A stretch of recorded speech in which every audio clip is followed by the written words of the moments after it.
زانی کو evin hafte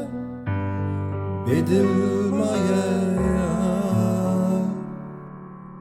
ki zani ku evin hafte bedilmaya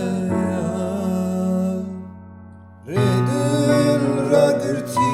redure heval لسر پشتامون هویو با اسمم بیرو جدل دا چیرو نویسینا تو جبومن دلا ردل را گرتی ردوره هوا لسر پشتامون هویو با اسمم بیرو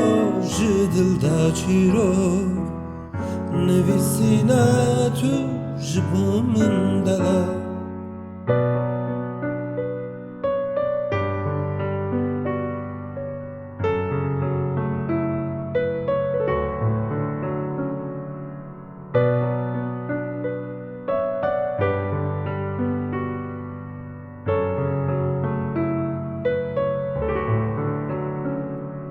زندان خوشم جگرین تا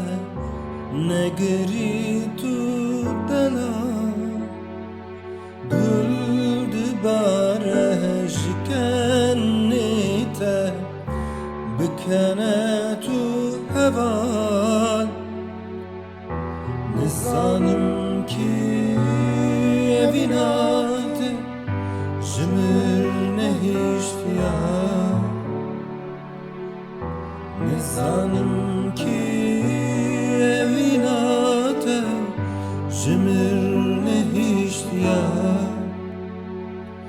ردل را گرتی ردوره هوال لسر پشتامون هویو با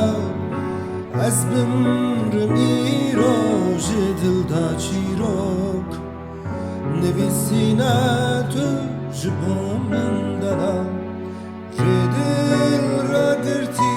ردوره هوام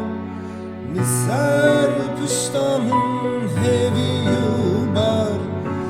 از بمرم ایرو جدل دا چیروک نویسینا